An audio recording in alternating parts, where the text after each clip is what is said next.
अयोध्या में राम मंदिर चोरी के मामले में संतों ने सीबीआई से जांच की मांग की और सुप्रीम कोर्ट के जांच का भी हवाला दिया गया। नमस्कार, मैं मुकेश सुधैनिया, आप देख रहे हैं सीधे बोल। अयोध्या से इस समय बड़ी खबर राम मंदिर से जुड़े मुद्दे को लेकर है। एसआईटी की रिपोर्ट में जिस तरह से चंपत राय, अनिल मिश्रा के नाम न होने के बाद अयोध्या में संत समाज खोलकर सामने आ गया।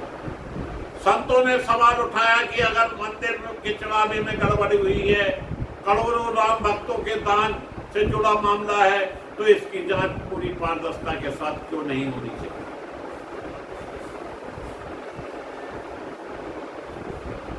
प्रकाशानंद गिरी उर्फ कंप्यूटर बाबा ने संतों की बैठक बुलाई थी, जिसमें मध्य प्रदेश से जुड़े संत, राष्ट्रीय उच्चाधिकारी समिति के महासचिव बताए गए।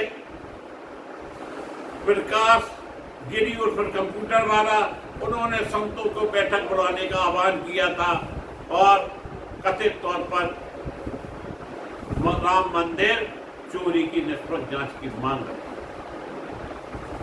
बैठक में महंत जन्मेजय शरण, जो जानकी घाट बड़ा स्थान या बड़ा मठ है, अयोध्या के महंत हैं, महामंडलेश्वर परमानंद गिरी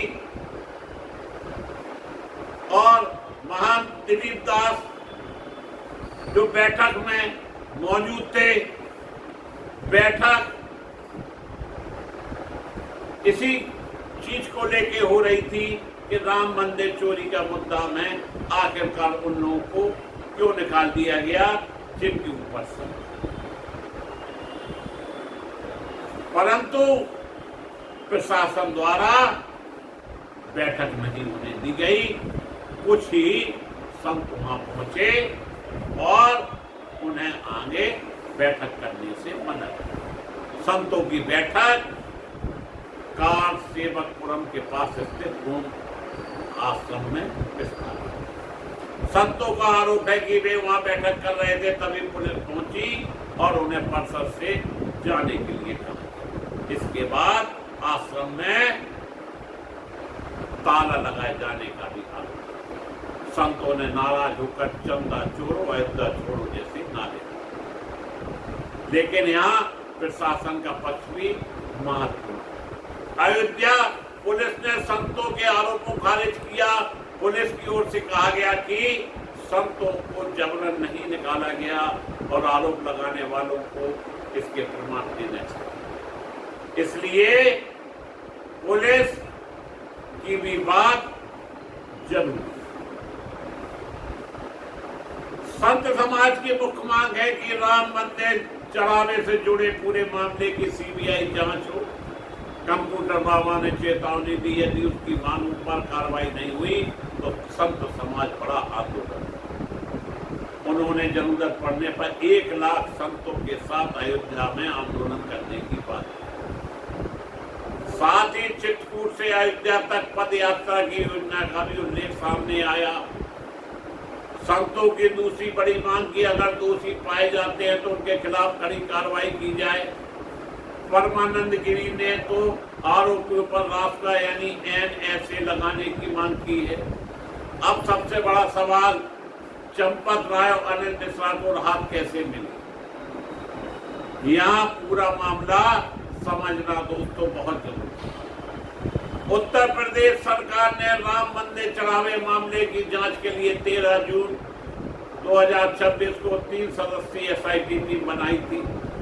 इस एसआईटी टीम की अध्यक्षता लखनऊ मंडल के आयुक्त विजय विश्वास पंत ने की थी। एसआईटी ने अपनी अंतिम रिपोर्ट सरकार को सौंप दी। मीडिया रिपोर्ट के अनुसार इस रिपोर्ट में चंपत राय, अनिल मिश्रा के नाम शामिल नहीं। रिपोर्ट में 8 आरोपियों के नाम बताए। अनुकत मिश्रा, लवकुश मिश्रा, अविनाश शुक्ला, मनीष सतीश यादव, रामशंकर मिश्रा, सुभाष श्रीवास्तव, गणेश पांडे और रामशंकर यादव और टीनू। यानी यह कहना ज्यादा सही होगा कि उत्तर प्रदेश सरकार द्वारा गठित एसआईटी की अंतिम रिपोर्ट में दोनों के खिलाफ इस मामले में आपराधिक भूमिका नहीं। लेकिन कहानी यही खत्म नहीं होती। सुप्रीम कोर्ट की भूमिका सबसे महत्वपूर्ण क्यों है? मामले में सुप्रीम कोर्ट स्तर पर भी जांच की प्रतिक्रिया का उल्लेख सामने आया।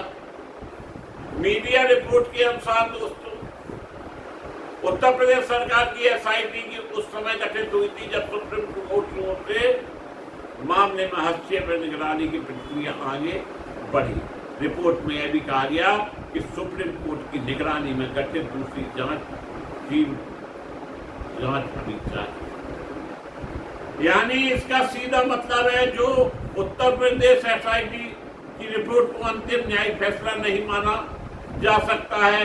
किसी जांच एजेंसी की रिपोर्ट और अदालत की अंतिम निर्णय दोनों अलग अलग हैं।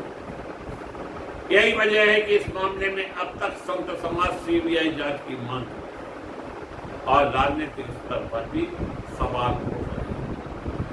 संतों का सवाल अगर सब साफ है तो सीबीआई जांच से डर कैसे? यही सवाल अब अयोध्या में गूंज रहा है। संतों का कहना है कि राम मंदिर केवल अयोध्या का मंदिर नहीं है, देश के करोड़ श्रद्धालुओं ने इसमें प्राण चढ़ावा। इसलिए उनका तर्क है कि जांच एजेंसी से होनी चाहिए जिस पर किसी भी तरह का राजनीतिक दबाव होने का आरोप न। वहीं दूसरी तरफ जिन लोगों को एसआईटी रिपोर्ट में आरोपी नहीं बनाया उनके खिलाफ बिना न्यायिक निष्कर्ष के दोष से मान देना भी उचित है। इसलिए पूरे मामले में सबसे जरूरी चीज है दस्तावेज सामने आए, जांच पूरी हो, अदालत के सामने सच्चाई तय। जब अयोध्या में बड़ा आंदोलन, कंप्यूटर बाबा उनके साथ मौजूद संतों के ने साफ संकेत दिया कि मामला यहीं रुकने वाला नहीं। सीबीआई जांच की मांग को लेकर मुख्यमंत्री को ज्ञापन देने की बात कही गई और अगर मांग नहीं मानी गई तो संतों ने बड़े आंदोलन की चेतावनी दी। 1 लाख संतों के अयोध्या पहुंचने की चेतावनी से प्रशासन की चिंता बढ़ गई है। अब देखना यह होगा कि सरकार संतों की इस मांग पर क्या फैसला लेती। क्या सीबीआई जांच होगी? क्या सुप्रीम कोर्ट की निगरानी वाली जांच में कोई नए तथ्य सामने आएगा? और सबसे बड़ा सवाल, राम मंदिर के चढ़ावे में हुई कथित गड़बड़ी की पूरी सच्चाई आखिरकार कब सामने आएगी? अयोध्या में संतों का आत्मविश्वास और मामला अब केवल मंदिर प्रबंधक का नहीं बल्कि करोड़ों राम भक्तों के विश्वास और पारदर्शिता से जुड़े राजनीतिक और कानून